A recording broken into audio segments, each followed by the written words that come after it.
My name is Vex Torian, and I was a planetary broadcast technician on Calith Prime when the Angels of Death came to our world.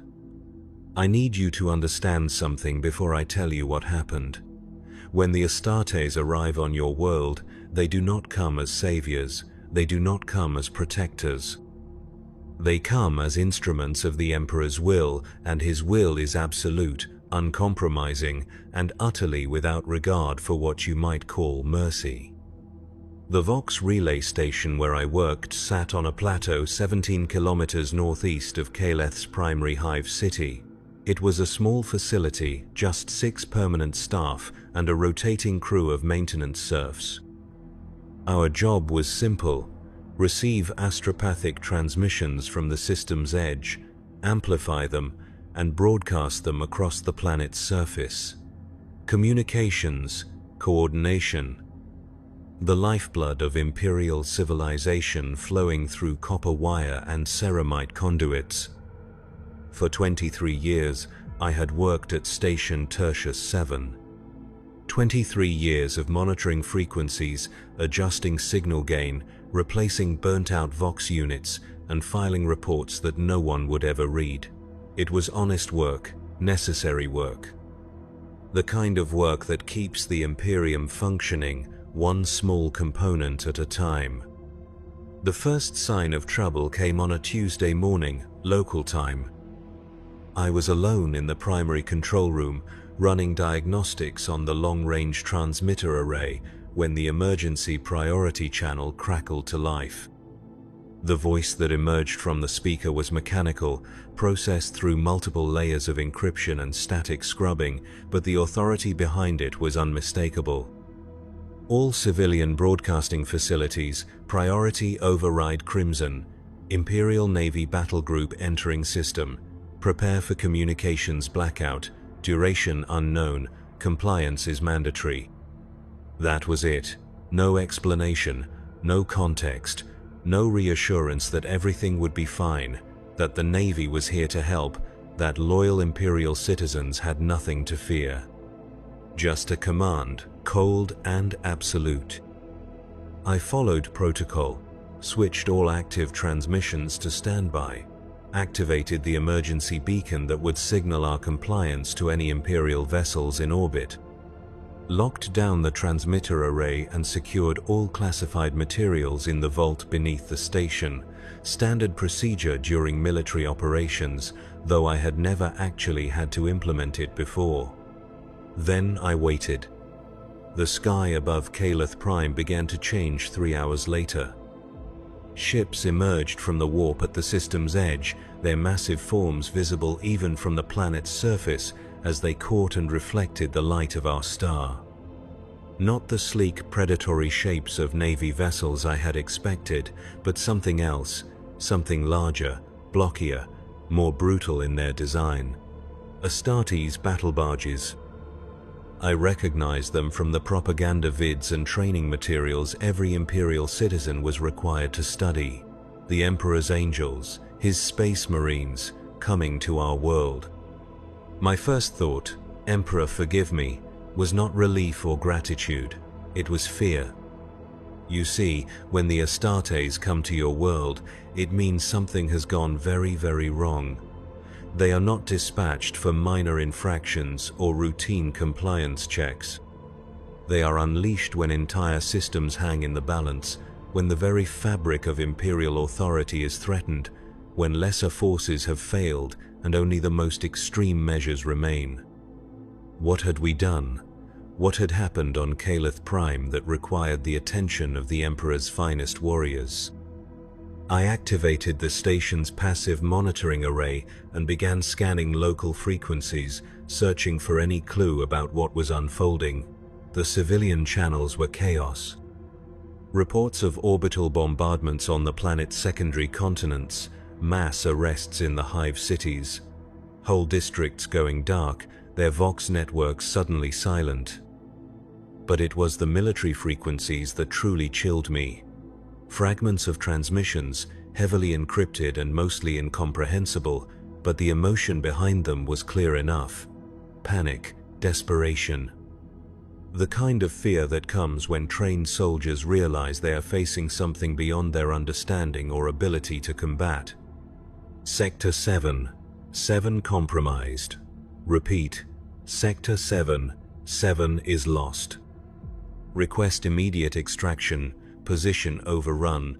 Emperor preserve us, they're in the walls.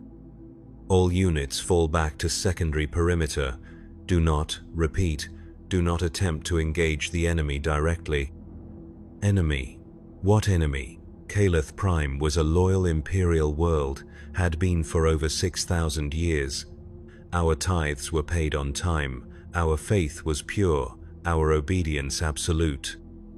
Who would dare challenge imperial authority here, in the heart of a system that had never known rebellion? The answer came at sunset, when the first drop pods began to fall. They came down like meteors trailing fire and superheated plasma as they punched through the atmosphere. Hundreds of them spread across the planet's surface in a pattern too precise to be random. Each pod was the size of a small building, armored and reinforced to survive impact with enough force to level city blocks. From my position at the relay station, I watched them streak across the darkening sky, each one a promise of violence to come.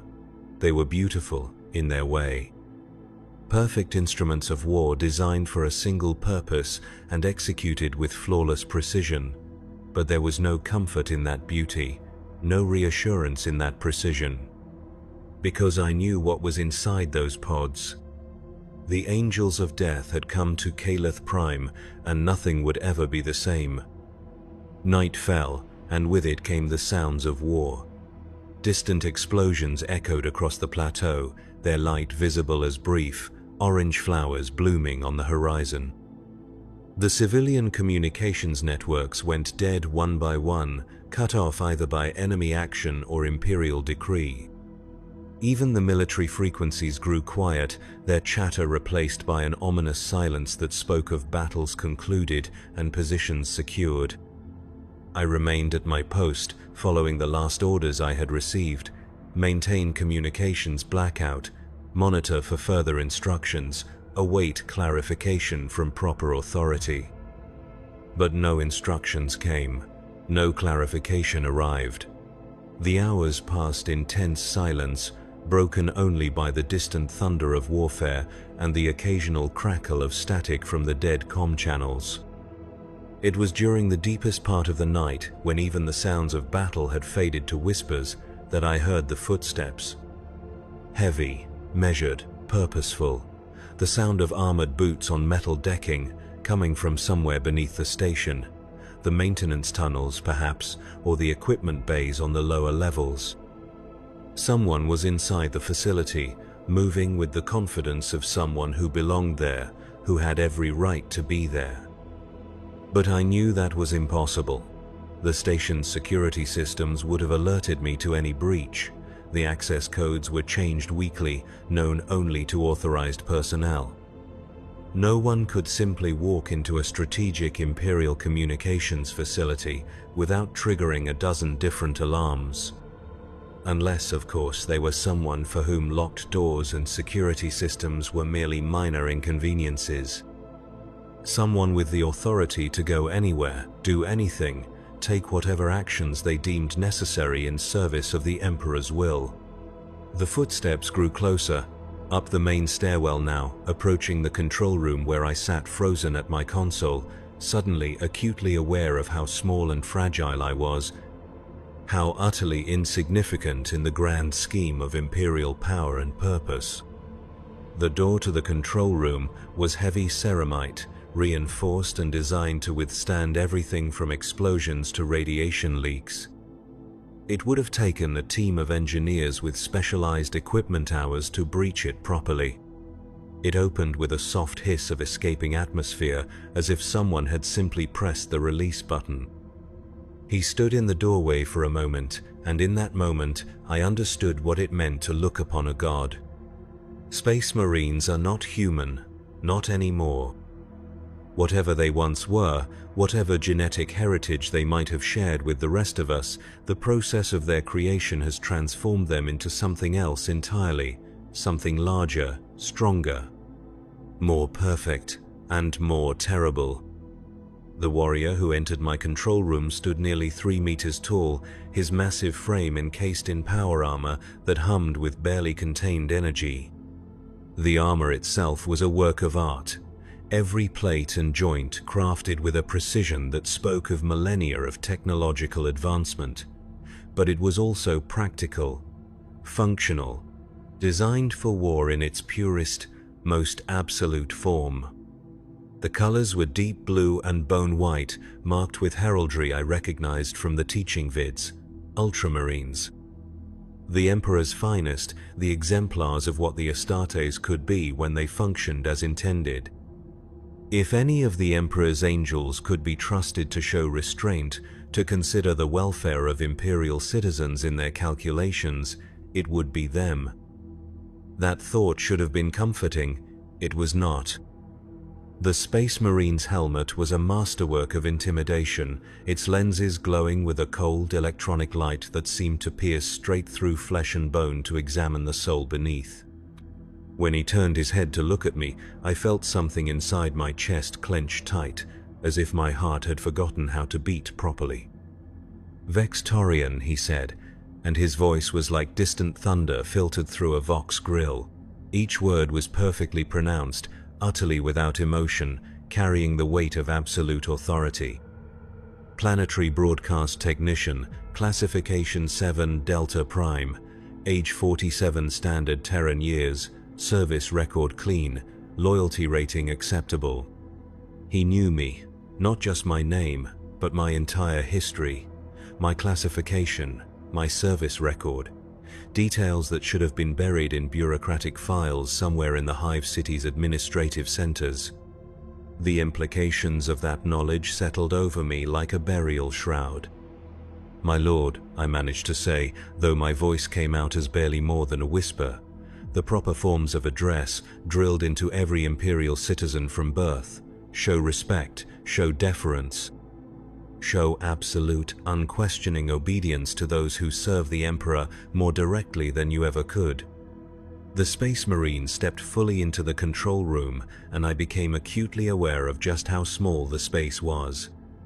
His presence filled it completely, making the banks of monitors and communication equipment seem like toys in comparison.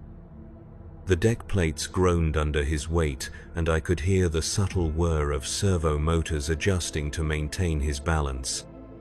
"You have maintained operational security during the current military action," he continued, his gaze never leaving my face. "This compliance is noted and appreciated." Appreciated, as if my obedience to direct orders was somehow optional, something for which gratitude was appropriate rather than simple expectation. The disconnect between his words and the reality of my situation was almost surreal. "Thank you, my lord," I replied, because what else could I say? What else was there to say when a living legend, a warrior who had probably fought in battles that shaped the fate of entire sectors, acknowledged your existence? He moved to one of the monitoring stations, his armored fingers manipulating the controls with surprising delicacy. The movements were precise, economical, completely familiar. He knew this equipment better than I did, despite the fact that I had worked with it for over 2 decades. "The enemy has been neutralized," he said, his attention focused on the displays showing orbital traffic patterns and communication network status. Resistance was more extensive than initial intelligence indicated, but within acceptable parameters for containment and elimination. Enemy, that word again, on my world, in my system, among people I might have known, might have worked with, might have shared meals with in the Hive City's communal dining halls. "What enemy, my lord?" The question slipped out before I could stop it, born of 23 years of professional curiosity about the information flowing through my station. The moment the words left my mouth, I realized how presumptuous they sounded, how far beyond my station it was to question the actions of the Emperor's angels. The Space Marine turned to look at me again, and this time I could feel the weight of his attention like a physical thing pressing down on my shoulders. For several long seconds he said nothing, and I began to wonder if I had just made the last mistake of my life. Gen-stealer cult, he said finally. Fourth-generation hybrids, approximately 60% of the planetary population. Infiltration began approximately 3 centuries ago. Recent acceleration in breeding patterns and coordination indicated imminent planetary scale uprising. The words hit me like a physical blow. 60%, 3 centuries, recent acceleration. Gen-stealers. The nightmare that haunted every loyal Imperial citizen's dreams. Alien parasites that could infect human beings, twist their genetic structure, turn them into something that looked human but served alien masters with absolute devotion. They were the perfect infiltrators, the perfect corruptors, spreading their taint through families and communities until entire worlds fell to their influence without ever realizing what was happening. And they had been here on Caleth Prime for 300 years, long enough to infect generations, long enough to spread through every level of society, every institution, every family. 60% of the population. My neighbors, my colleagues, the people I bought groceries from, the mechanics who serviced my ground car, the administrators who processed my work reports. 3 out of every 5 people I had ever met on this world had been infected by alien influence, transformed into something that only looked human. And I had never known, never suspected, never seen any sign that anything was wrong. How? I asked, and this time I did not care if the question was presumptuous. How did they hide it so well? How did they infiltrate so deeply without anyone noticing? The Space Marine paused in his examination of the equipment, his helmet turning toward me with mechanical precision. Again, that sense of being examined, evaluated, measured against some standard I could not even comprehend. They did not hide, he said. The signs were there. Subtle changes in behavior patterns. Slight alterations in biochemical markers. Anomalous birth rates in certain population centers. The data was collected, analyzed, and reported through proper channels. The threat was identified and classified for elimination. Identified and classified, as if the corruption of an entire world's population was simply another administrative task to be processed and filed. The casual tone in which he delivered this information was somehow more chilling than any amount of rage or hatred would have been. But we didn't know. I said. The population, I mean. We weren't warned. We weren't told to watch for signs or to report suspicious behavior or to take precautions. Correct, the Space Marine replied. Public awareness of gene-stealer infiltration would have accelerated their timetable and forced premature action. The cult would have gone underground, made themselves harder to identify and eliminate. Instead, they were allowed to operate openly while comprehensive intelligence was gathered on their leadership structure, breeding facilities, and communication networks. Allowed to operate openly, while comprehensive intelligence was gathered. The implications of what he was saying began to sink in, and with them came a cold understanding that made my hands shake as I gripped the edge of my console. We had been bait. The entire loyal population of Caleth Prime, all the uninfected citizens who had continued their lives in ignorance, had been used as bait to draw the Gen-stealers into the open. The Imperium had known about the infestation for Emperor knew how long, had watched it spread and grow and corrupt more and more of the population, all while gathering data and preparing for this moment. How many people had died because they were not warned? How many had been infected who might have been saved if they had known what to watch for? How many families had been destroyed while Imperial intelligence agencies quietly observed and took notes? The uninfected population, I said, my voice barely above a whisper. What happens to them? The Space Marine's attention had returned to the equipment, his armored fingers adjusting settings and checking readouts with methodical precision. For a moment, I thought he had not heard my question or had chosen to ignore it as irrelevant to his mission. "Quarantine protocols are in effect," he said, without looking up from his work. "All surviving population centers are sealed, pending completion of genetic screening procedures. Individuals confirmed free of taint will be relocated to appropriate facilities for processing and reassignment." Processing and reassignment. More administrative language to describe what was happening to the lives of millions of people, homes abandoned, families separated.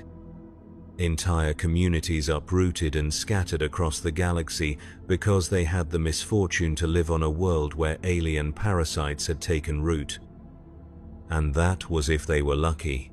If the screening procedures actually worked, if they could prove their genetic purity to the satisfaction of whoever was conducting the tests. If they survived the quarantine conditions and the inevitable overcrowding and resource shortages that came with suddenly imprisoning millions of people. I thought about my apartment in the Hive City, my small collection of books and music recordings, the pictures of my parents, dead now for 15 years, that I kept on the shelf above my bed. The little garden I maintained on the building's roof, where I grew vegetables and flowers in defiance of the city's recycled air and artificial light. All of that was gone now. Even if I survived whatever came next, even if I passed whatever tests they had in store for me, I would never see my home again. Never sit in my favorite chair, or tend my small garden, or walk the familiar streets where I had spent my entire adult life. The Space Marine finished whatever he was doing with the equipment and turned to face me directly. The lenses of his helmet fixed on my face with mechanical precision, and once again I felt that sense of being weighed and measured by something far beyond human understanding. "You will remain at your post," he said. "Communication networks will be restored in phases as each sector is cleared and secured. Your assistance will be required to coordinate transmissions between orbital assets and ground-based elimination teams." Elimination teams, such a clean, clinical term for what was happening out there in the dark. Teams of Space Marines and their support personnel moving through the cities and towns and settlements of Caleth Prime, identifying the infected and dealing with them in the most final way possible. "Yes, my lord," I said, because what else could I say? Refuse? Abandon my post? Run screaming into the night like some kind of madman? The Space Marine could probably kill me without even thinking about it, crush my skull with one hand while barely registering the effort required. But more than that, where would I run to? What shelter could I find on a world where 60% of the population had been revealed as alien-tainted monsters, and the remaining 40% were being processed through quarantine camps like livestock? "One more thing," the Space Marine said, and something in his tone made me look up from my hands, meet those glowing lenses directly for the first time since he had entered the room. "You will not speak of this conversation to anyone, not to other Imperial personnel, not to the elimination teams, not to the processing staff when you are eventually transferred to quarantine. The details of ongoing operations are classified at levels far above your clearance rating." "I understand, my lord." "Do you?" he asked, and now there was something different in his voice. Not anger, exactly, but a kind of cold intensity that made the hair on the back of my neck stand up. "Do you truly understand what you have witnessed here, what you have learned?" I thought about that question, really thought about it, and realized that I did understand, more than I wanted to, more than was comfortable, or safe, or sane.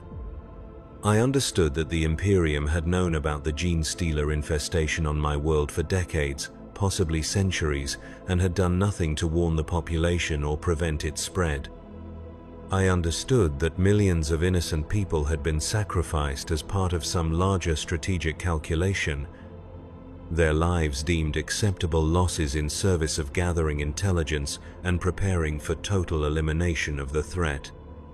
I understood that the Space Marine standing before me had probably participated in similar operations dozens or hundreds of times, that the clinical detachment with which he discussed the destruction of entire populations was born of experience with exactly this kind of decision-making.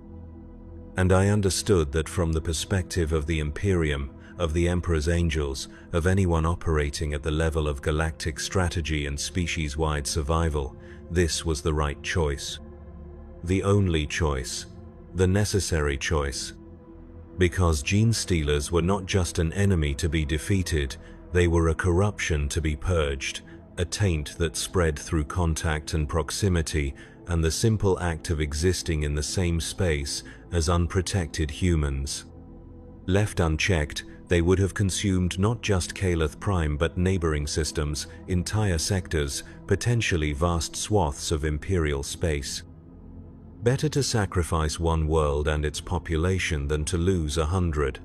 Better to use the uninfected as bait than to risk the infected escaping to spread their corruption elsewhere.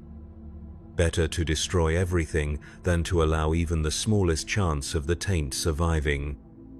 It was logical, strategic, even, in its own terrible way, compassionate, because it prevented far greater suffering in the long term. And it was the most horrifying thing I had ever contemplated. "Yes, my lord," I said. "I understand."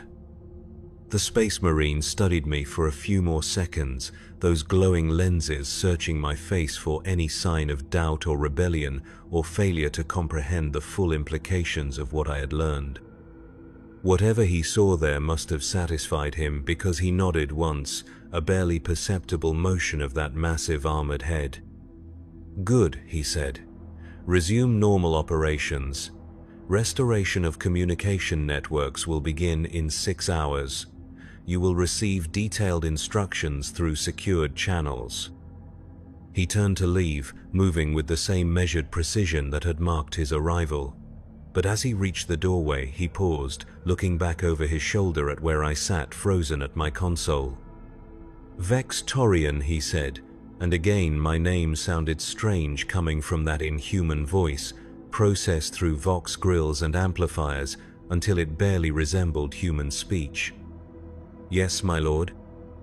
"You served the Emperor well today. Your loyalty and competence have been noted.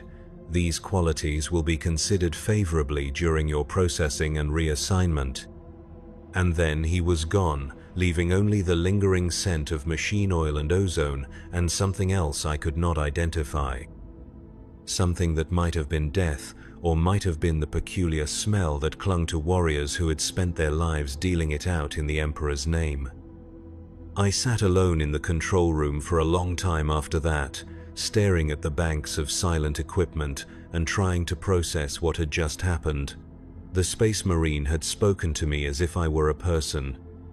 As if my service mattered, as if my loyalty and competence were virtues worthy of recognition and reward. But he had also made it clear that I was utterly powerless, completely at the mercy of forces so far beyond my understanding that I might as well have been an insect caught in a hurricane. My world was gone. My life as I had known it was over. Everyone I had ever cared about was either dead or imprisoned or scattered to the far corners of the galaxy. And this was considered a successful operation, a victory for the Emperor and his servants. I thought about the way the Space Marine had described the infected population, 60%, as if they were not people who had lived and worked and loved and raised families, but simply statistics in a report. Acceptable losses in a strategic calculation that encompassed scales of time and space I could barely imagine. But then I thought about what genestealers actually were, what they did to the people they infected. I remembered the training vids, the warnings drummed into every Imperial citizen from childhood.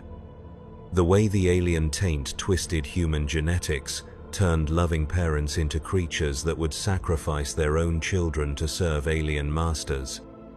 The way entire civilizations could be corrupted from within, rotting away until nothing remained but a hollow shell wearing the face of humanity. 60%.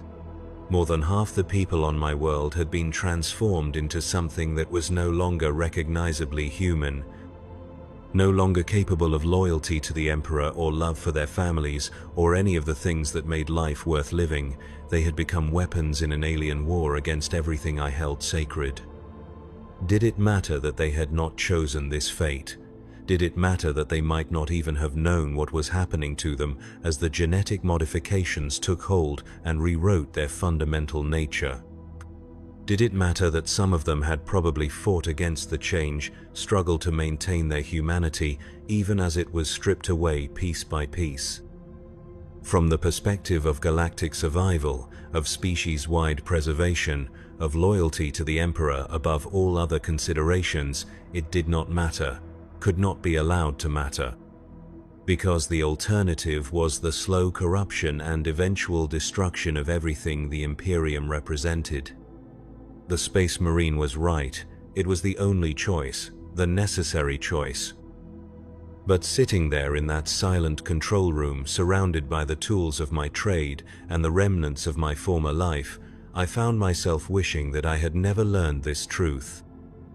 That I could have remained ignorant, just another civilian going about his daily routine, unaware of the vast machinery of war and politics and species-level survival that ground on above and around and through the lives of ordinary people.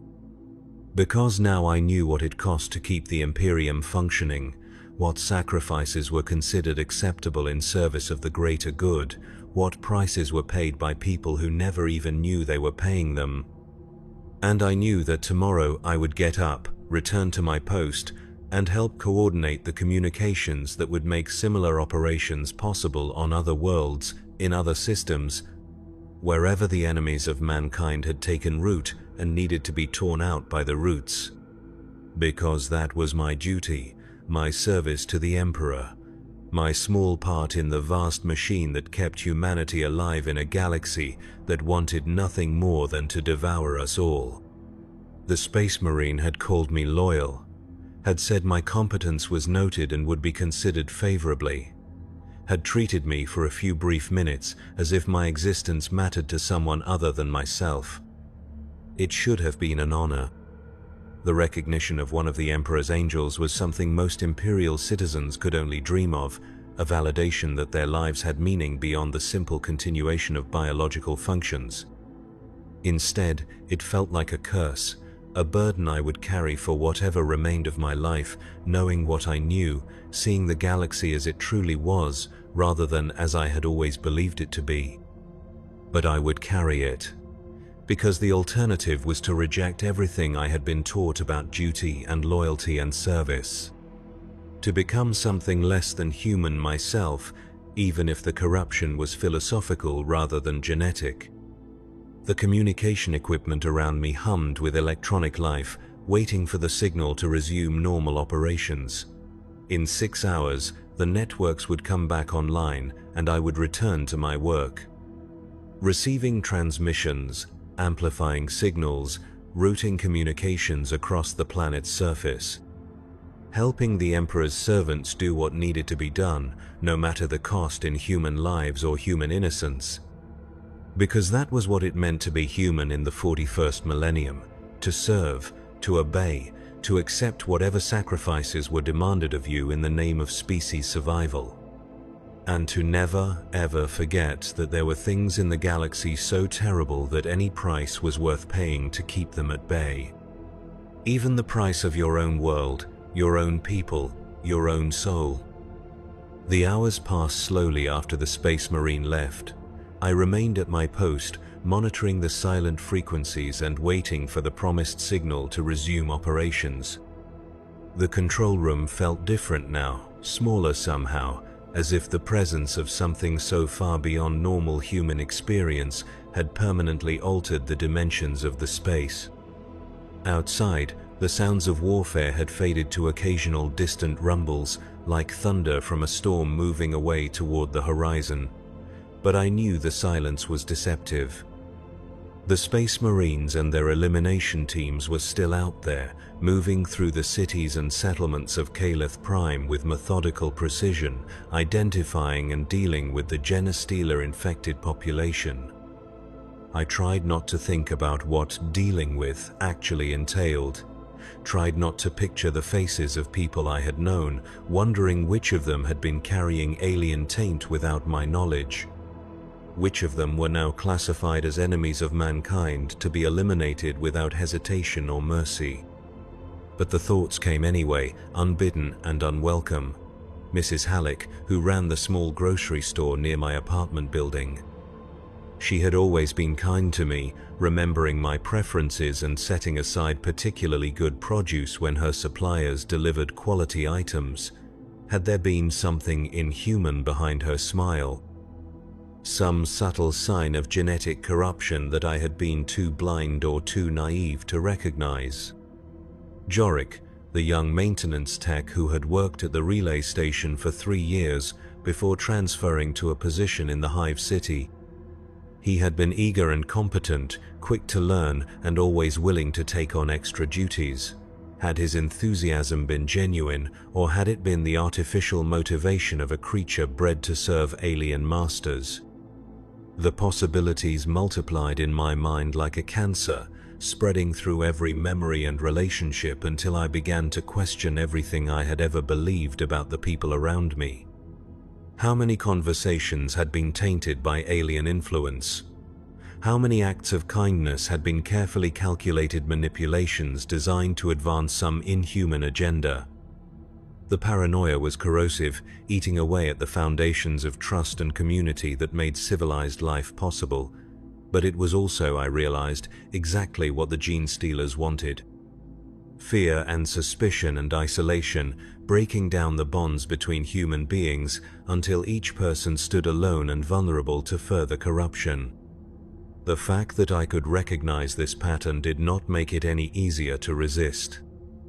Knowledge of a trap is not the same as the ability to avoid it, especially when the trap is built into the fundamental structure of your own thoughts and memories. A soft chime from the communication console broke through my brooding. The first priority transmission in almost 12 hours, carrying the authentication codes that marked it as legitimate Imperial traffic. I activated the recording systems and prepared to receive whatever new orders or information were being sent to my station. Station Tertius 7, this is Fleet Command Control. Resume normal operations per previous instructions. Communication blackout is lifted effective immediately. Stand by for priority routing assignments. The voice was human, which was somehow reassuring after my encounter with the Space Marine. Professional and brisk, carrying the accent of someone who had grown up in the orbital stations rather than on a planetary surface. A Navy communications officer, most likely, coordinating from one of the battle barges in high orbit. I activated the station's transmitter array and began the process of bringing the full communication network back online. Status lights flickered from red to amber to green as each system completed its startup sequence and synchronized with the planetary grid.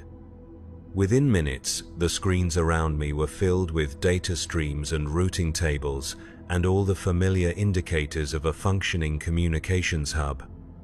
But the traffic patterns were different from what I was used to.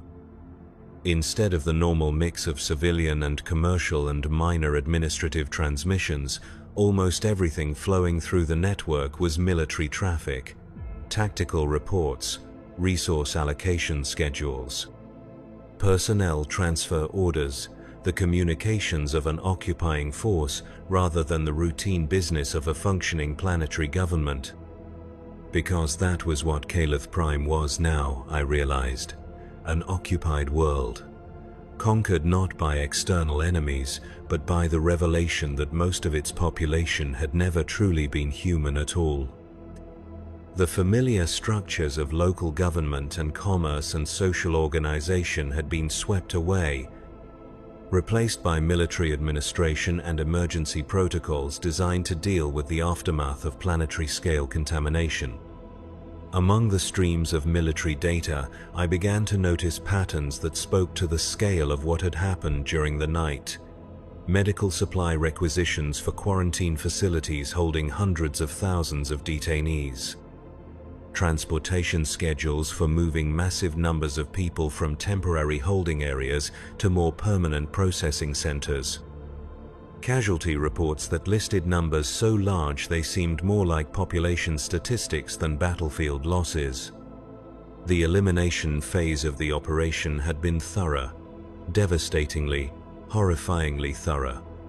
A new transmission came through the priority channel, this one marked with authentication codes I had never seen before. The kind of deep encryption that was reserved for the most sensitive Imperial communications, the ones that carried information too critical or too dangerous to risk interception. Station Tertius 7, prepare to receive routing assignment for secure communications network, classification level Obsidian, compliance mandatory. Level Obsidian. I had heard of such classifications in training materials, but never actually encountered one in my day-to-day work. The kind of security clearance that was reserved for information that could affect the stability of entire sectors, the kind of secrets that most Imperial citizens were never even supposed to know existed. The routing assignment came through in a burst of encrypted data that bypassed my normal monitoring systems entirely. When it was complete, my communication console showed a new network configuration, one that connected my humble relay station directly to some of the most secure facilities in the Imperium, naval intelligence centers. Inquisition communication hubs, the private channels used by Space Marine chapters to coordinate their operations across multiple star systems. I was no longer just a planetary broadcast technician maintaining local communications.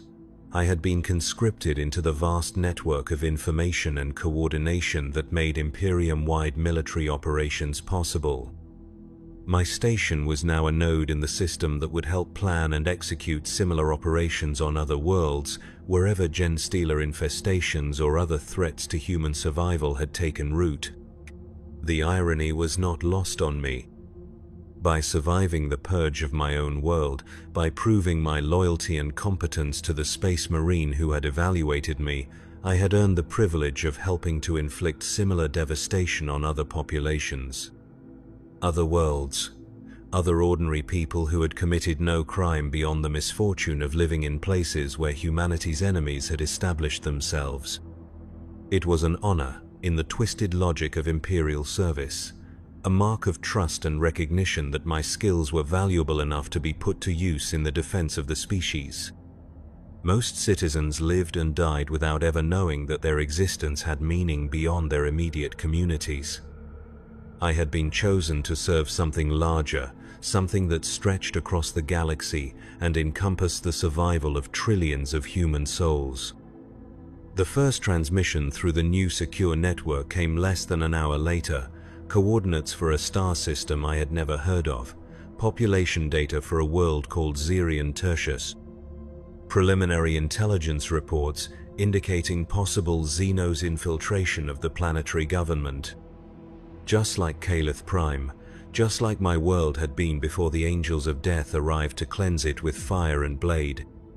The transmission requested confirmation of receipt and acknowledgement that Station Tertius 7 was prepared to provide communication support for upcoming operations in the Xerion system. Standard procedure. Routine military coordination. I sent the required confirmation and logged the information in my duty reports, because that was my job, my service to the Emperor. My small but essential role in the machinery that kept humanity alive in a galaxy full of horrors. But as I typed the words that would help set another purge in motion, another world-spanning operation of identification and elimination and processing of survivors, I found myself thinking about the people of Xerion Tertius. Did they know what was coming? Were they going about their daily lives in ignorance, trusting that the Imperium would protect them? not knowing that protection might come in the form of orbital bombardment and genetic screening and the systematic destruction of everything they had ever known. Did it matter if they knew? Would advance warning change anything, or would it only make their final days more filled with terror and despair? I finished my reports and filed them in the appropriate databases, updated my duty logs to reflect the new responsibilities and clearance levels, adjusted the station's monitoring systems to handle the increased traffic from the secure networks. The work was familiar, even comforting in its routine nature. The same basic tasks I had been performing for over 2 decades, just with different data streams and higher classification levels. But everything felt different now, tainted by the knowledge of what all this coordination and communication was ultimately designed to accomplish. Dawn was breaking over the plateau where Station Tertius 7 sat, painting the sky in shades of amber and gold that seemed almost obscene in their beauty. How could the sun rise on a world where millions had died during the night? How could the light be the same when everything beneath it had been forever changed? I stood at the observation window, watching the distant hive city emerge from the darkness. Smoke still rose from dozens of points across its vast expanse, thin columns of black and grey that spoke of fires still burning, of destruction still smouldering in the aftermath of the night's work. But the city itself remained standing. The great spires and hab blocks and industrial complexes still reached toward the sky, their familiar skyline unchanged despite everything that had happened within their walls. It looked normal, peaceful even, like any other morning on any other imperial world, where ordinary citizens would be waking up to go about their daily routines of work and worship and simple survival. But I knew it was a lie. An illusion created by distance and the limitations of human perception. Up close, those streets would be filled with the debris of shattered lives. Bodies lying where they had fallen when the elimination teams found them, abandoned homes with doors standing open and meals left half-finished on tables. Children's toys scattered in empty playgrounds where no children would ever play again. The communicator chimed, and I returned to my console to find another priority transmission waiting. Not military traffic this time, but something else. Something that made my blood run cold when I saw the origin codes. Adeptus Mechanicus, the tech priests who served the Omnissiah and maintained the Imperium's technological infrastructure. The ones who would be responsible for determining what happened to facilities like mine, what equipment could be salvaged, what personnel were worth retaining. Station Tertius 7, this is Magos Biologis Zerek, Alpha 9. Report current operational status and prepare for comprehensive evaluation of station assets and personnel. I sent the required status reports and prepared for whatever evaluation the tech priest had in mind. But something about the transmission bothered me, some quality in the mechanical voice that processed through my speakers that did not match the standard vox patterns I was familiar with. It took me several minutes to identify what was wrong. The voice was too smooth, too perfectly modulated. Tech priests modified their vocal apparatus as part of their devotion to the machine, replacing flesh with mechanical components that could interface directly with communication systems. But even the most extensively modified Magos retained some trace of their original human speech patterns. This voice had none. It was perfectly artificial, generated by machine algorithms without any underlying biological component. Either I was speaking with a tech priest so heavily modified that nothing human remained, or I was speaking with something that had never been human at all. The implications settled over me like ice water in my veins. Gen-stealers were not the only threat to humanity. They were simply the most obvious, the most dramatic, the ones that required immediate and overwhelming response. But there were other enemies, other forms of corruption that worked more slowly and subtly to undermine the Imperium from within. Machine spirits could be corrupted, artificial intelligences could develop beyond their programming and begin to pursue agendas that served no human interest.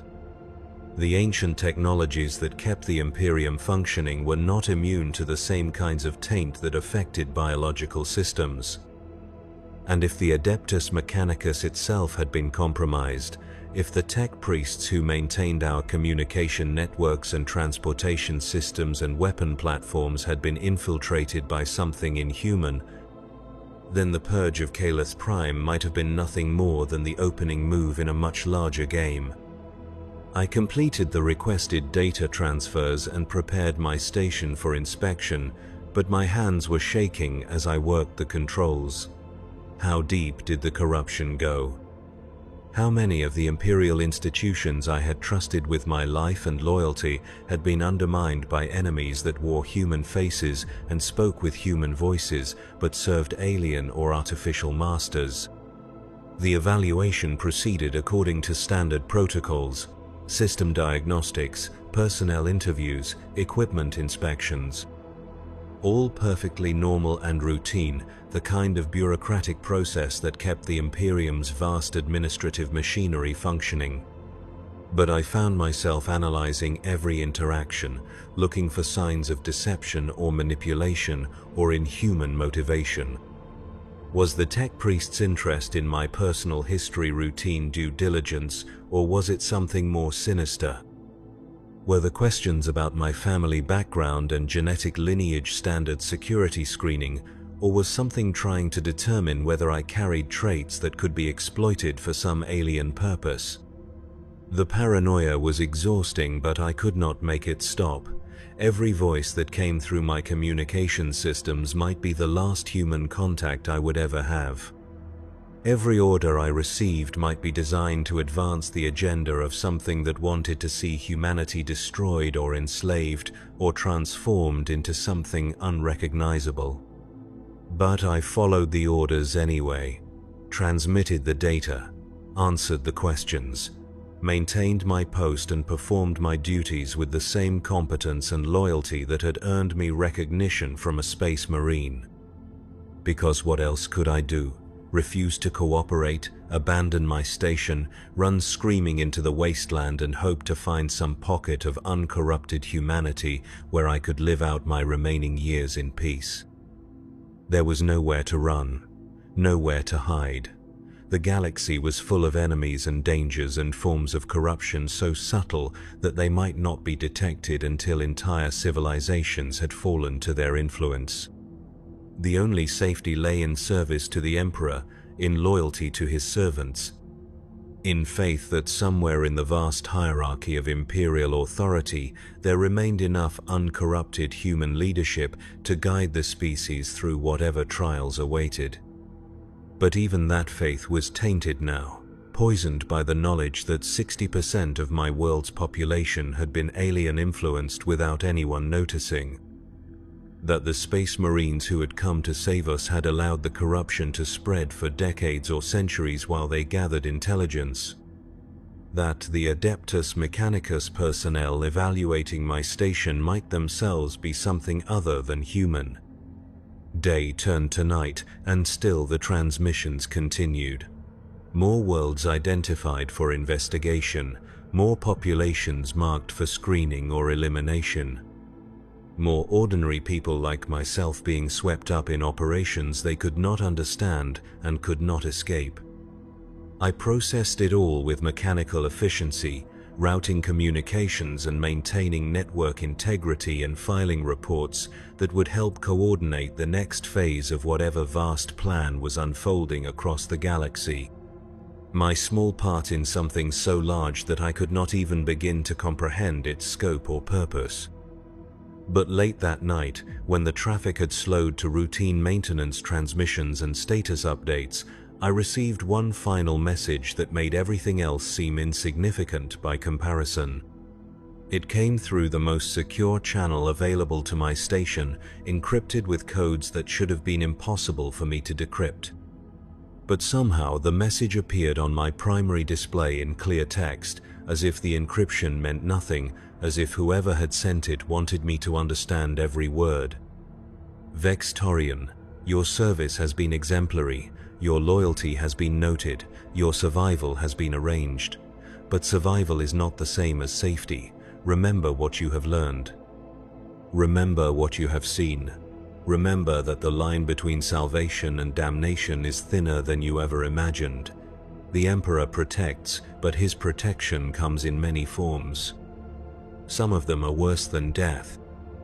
The message had no sender identification, no routing information, no trace of where it had come from or how it had bypassed every security system in the Imperial communication network to reach my station. But I knew who had sent it. The voice echoed in my memory like distant thunder, mechanical and inhuman, but carrying the weight of absolute authority. The Space Marine, the angel of death who had spoken to me for a few brief minutes and changed everything I thought I knew about my place in the galaxy. He had kept his promise. My service had been noted, my loyalty recognized, my survival arranged. But the message made it clear that survival was not an end in itself. It was a responsibility, a burden, a chance to serve the Emperor in ways that most humans never could and never should have to experience. I would live. I would continue my work. I would process the communications that coordinated the purges and eliminations and processing of populations across hundreds of worlds. And I would carry the knowledge of what it all meant. What prices were paid to keep humanity alive in a galaxy that wanted nothing more than to devour us? What sacrifices were made by people who never knew they were making them? The Space Marine had called it protection, the Emperor's protection, coming in forms that were worse than death. I understood now what he meant.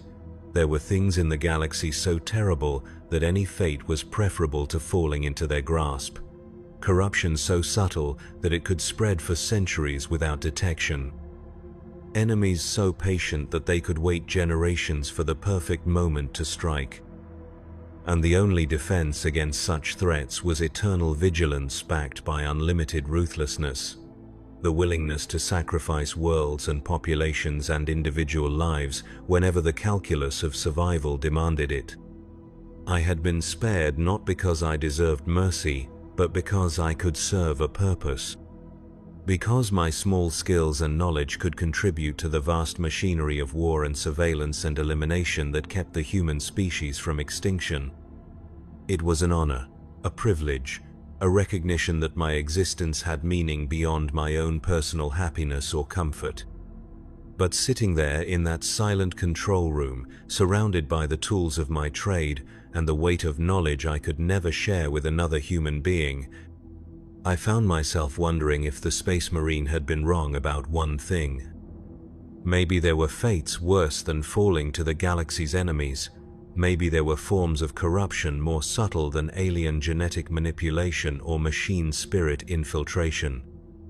Maybe the worst corruption of all was the slow erosion of everything that made life worth living, replaced by an existence dedicated entirely to survival at any cost.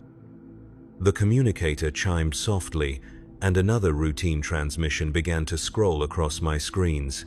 Coordinates for a new target system, population estimates for worlds I had never heard of, preliminary intelligence reports indicating possible threats to Imperial security. I logged the information and prepared the routing protocols that would help coordinate another operation, another purge. Another world where ordinary people would go to sleep believing they were safe and wake up to find that everything they had ever known was gone forever.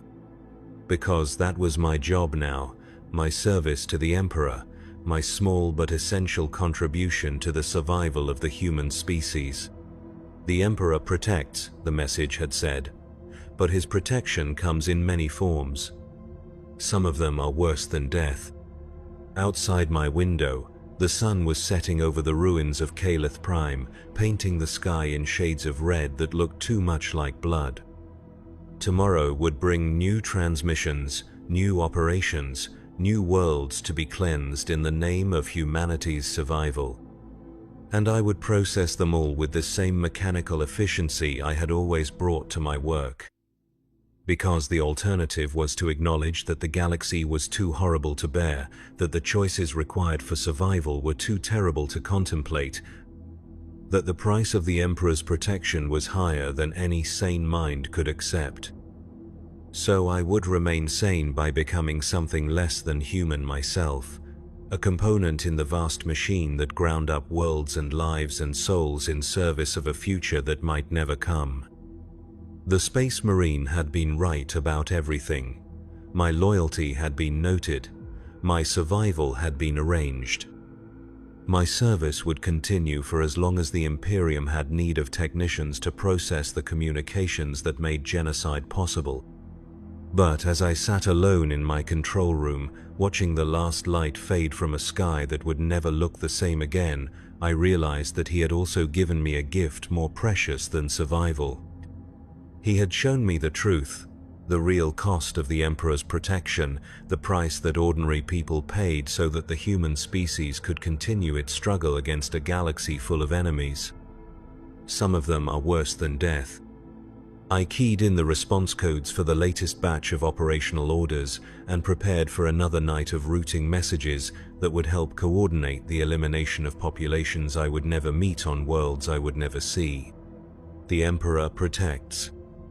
And his protection would continue world by world, system by system, until every trace of corruption was burned away and only the pure and loyal remained. Or until there was nothing left of humanity worth protecting.